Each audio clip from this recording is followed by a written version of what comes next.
अस्सलाम वालेकुम जी, मैं हूं ज़िया बलोच। आज 29 फरवरी 2024 है और 29 फरवरी इस वजह से भी अहम है कि आइंदा ये कम से कम 4 साल बाद ये दिन आएगा, क्योंकि ये लीप का साल है। 29 फरवरी सिर्फ लीप के साल में होता है। तो आज जनाब सबसे हॉट खबर ये है कि रात गए सदर ममलिकत डॉक्टर आरिफ अलवी ने कौमी असम्बली का इजलास बिल आखिर तलब कर लिया है। उन्होंने समरी पर दस्तखत कर दिए हैं।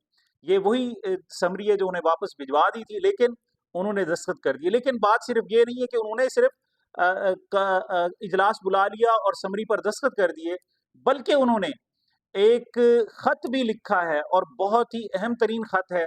ये खत उन्होंने लिखा है जनाब रिजर्व सीट के हवाले से, और उन्होंने कुछ वजीर आजम साहब की जो समरी में लैंग्वेज थी उसके हवाले से उन्होंने बड़े एतराजात उठाए हैं। लेकिन कम से कम ये क्रेडिट लेना चाहिए, क्योंकि 26 फरवरी को सबसे पहले ये इस खाकसार ने, ज़िया बलोच ने आपको बताया था कि सदर मुमलिकत एक खत लिखने वाले हैं। ने क्या कहा था, जरा ये मुलाहिजा फरमाएं कि जो ईवान सदर के जराए हैं, जो साफ ज़ाहिर कानूनी जराए हैं, उन्होंने जनाब दी है कि सदर मुमलिकत इस वक्त 2 से 3 ऑप्शंस उनके पास ज़ेर गौर है, और वो ये बड़ा इकदाम चंद घंटों में या एक आध दिन में वो करने वाले हैं। वो इकदाम क्या हो सकते हैं जनाब? सबसे पहले तो सदर मुमलिकत जनाब एक खत लिखने जा रहे हैं इलेक्शन कमीशन को, जिसमें वो उन्हें याद दहानी कराना चाहते हैं कि उन्होंने कुछ इकदाम नहीं किए। वो सिर्फ उस खत में इसका जिक्र नहीं करेंगे कि उन्होंने स्पेशल सीटों का अभी तक ऐलान नहीं किया। चंद जमातों के लिए कर दिया है, चंद जमातों के लिए नहीं किया, कुछ को रोक दिया है, और उसकी कोई खास वजूहात भी अभी तक सामने नहीं है।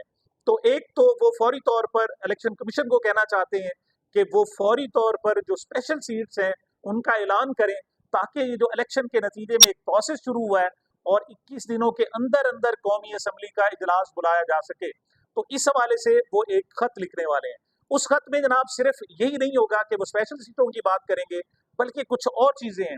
जी, तो सदर मुमलिकत जनाब इस हवाले से एक और खत का लिखने का भी इरादा जाहिर कर चुके हैं, और वो ये है कि वो निगरान हुकूमत की जो अब तक का एक्ट है, उस वक्त की उनकी जो कारकर्दगी है, उस पर भी एक राय देना चाहते हैं। जी जनाब, मैंने 26 फरवरी को जो कुछ कहा था, बिल्कुल तकरीबन वही 19-20 करके वही बातें सदर मुमलिकत ने आज अपने खत में लिखी हैं। ये खत जो है उन्होंने रात को 11:40 पर इस पर साइन किए हैं। 11 बजे तकरीबन साइन किए हैं, और पौने 12 बजे 11:40 पर ये जनाब पब्लिश किया है उन्होंने इसको अपने ट्विटर के जरिए, और बाकी जो वेबसाइट है उसके जरिए उन्होंने पब्लिश किया है।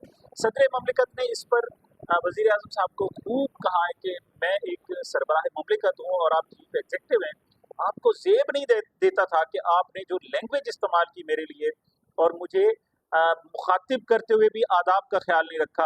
ये ऐसे ही है कि जैसे गालिब ने बहुत अरसा पहले कहा था कि ये बात बात पे कहते हो तुम कि तू क्या है, तुम ही कहो कि ये अंदाज गुफ्तगू क्या है। तो गोया सदर ममलिकत ने भी याद दिलाया है कि सरबराह ममलिकत को इस सीगे के साथ जो आपने मुझे मुखातिब किया है नहीं किया जाता, ये लैंग्वेज बहुत ख़राब है।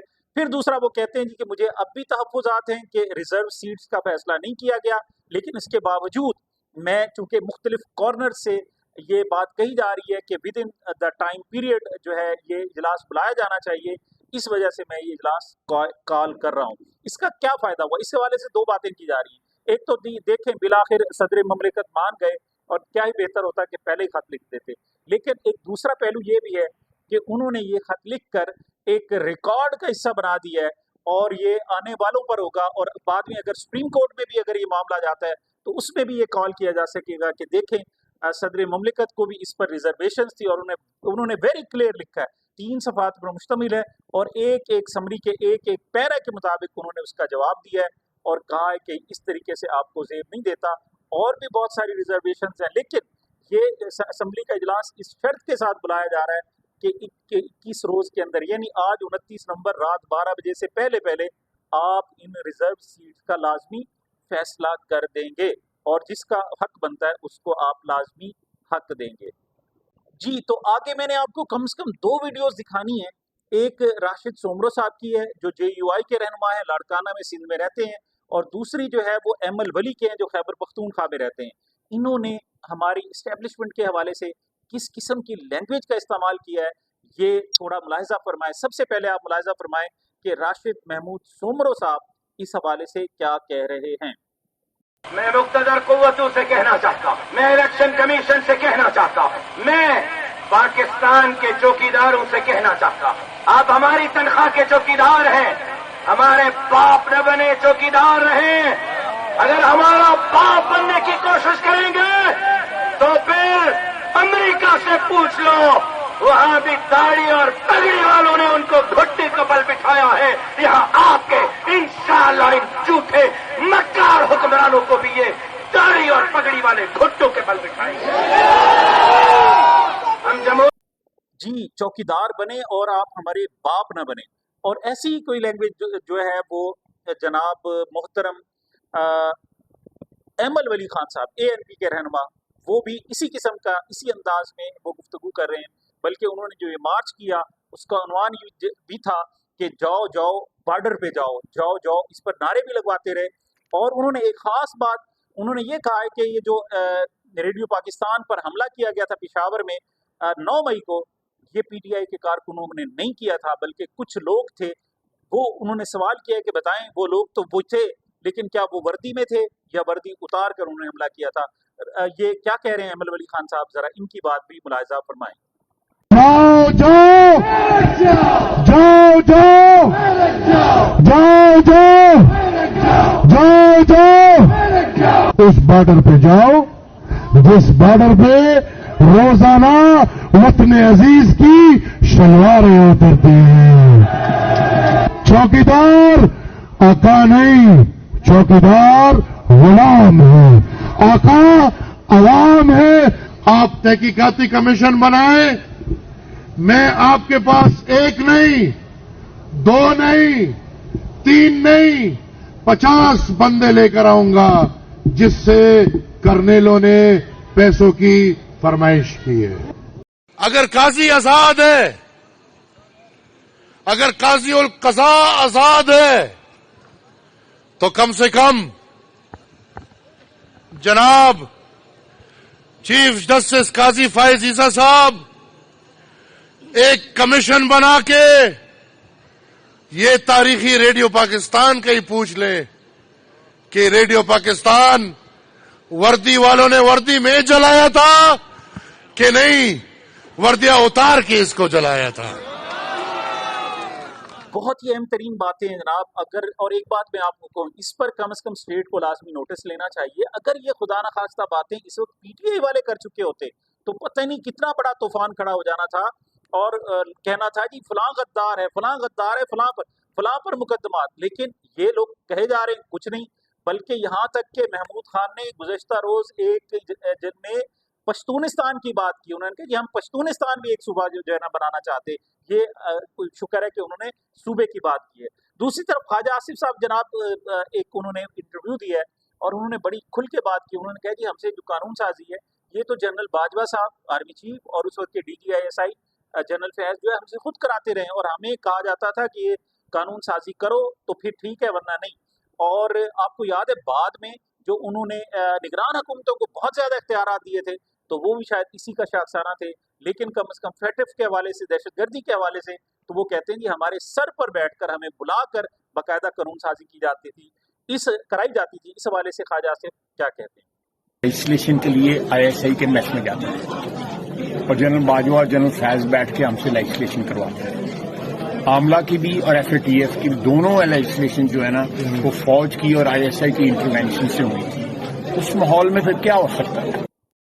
जी तो अब बात करते हैं पंजाब असम्बली के हवाले से, खैबर पख्तूनख्वा असम्बली के हवाले से पहले बात करते हैं कि उसमें जिसमें कहा जाता था कि इमरान खान का कभी नाम नहीं लिया जाता और किस्सा पारीना बन गया, वहाँ 2/3 से भी ज्यादा मेजॉरिटी से वहाँ जनाब एक लोग आए, गुज़श्ता रोज उन्होंने हल्फ उठाया।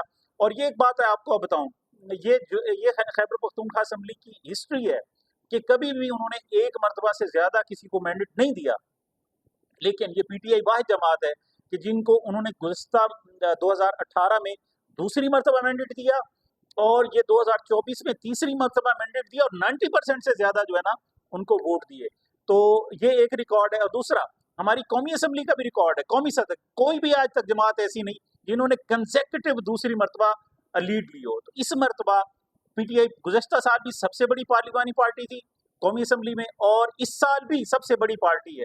ये अलग बात है कि उनका मैंडेट चुरा लिया गया और उन्हें अपना नाम तब्दील करना पड़ा है, वरना ये भी एक अपने तौर पर रिकॉर्ड है। तो बहुत वहाँ फिजाएं जो हैं वो इमरान खान के नारों से गूंजती रही, लेकिन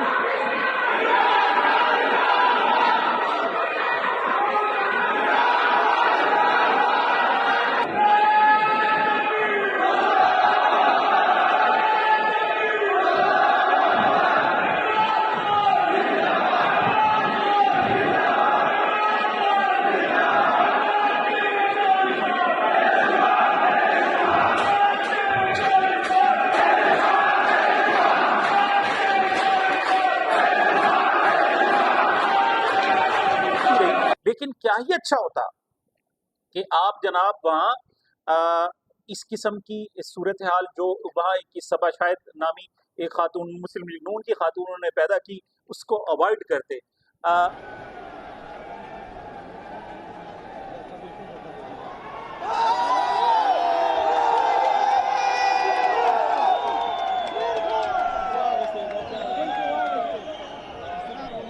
वो ठीक है, वो एहतजाज कर रही थी, आप उसे नजरअंदाज कर देते। जब आप 43 लोग आप मौजूद, 100 से ज्यादा 100 के करीब लोग मौजूद हैं, एक दो लोग हैं तो उन्हें इग्नोर कर देते। लेकिन चूंकि तमाशाई थे वहाँ, एक मैं समझता हूँ बड़ी गलती की गई और धींगा मुश्ती करके बहुत सारे लोग जो आ गए। और ये क्यों किसी हद तक नेचर भी बनती है कि अगर एक बंदे के साथ एक एमपीए के साथ 2-3-4 आदमी हो तो फिर भी ये 400-500 आदमी बन जाते हैं। बहरहाल वहाँ कुछ ज्यादा ही थे जिसकी वजह से बदमज़गी पैदा हुई। और मेरा ख्याल है कि केपी में उन्हें ख्याल करना पड़ेगा और उन्हें इस किस्म का कोई एहतजाज करता है नून लीग तो उसको नज़रअंदाज करना ज़्यादा बेहतर है। ये जूते और लोटे उछालना वहाँ उन्हें जेब नहीं देता। बहरहाल ओवरऑल ये बहुत अच्छा था, खूब नारे लगाए गए, खूब बातें की गई। इसी तरीके से जनाब पंजाब असम्बली में भी मोहतरमा मरियम नवाज साहिबा ने एक बड़ा ही गेस्चर दिया और उन्होंने आकर मुलाकात की जो वजीर आला के नामजद उम्मीदवार थे राणा आफ्ताब साहब से।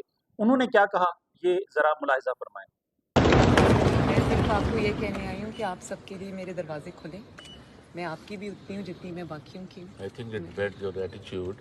आप क्या करते हैं, सबसे पहले ये बात है, इट इज़ बेटर कि you should have shown some craze. हम आ जाते तो हमारी बात सुनते। मैं तो आपको बुलाने के लिए लोगों को मगर the way we were locked up there, we were just hostages. मैंने आपके लिए पीछे लोगों को भेजा और मैंने पूरी कोशिश की कि आप आएँ, इस अमल का हिस्सा बने, मुझे खुशी होगी।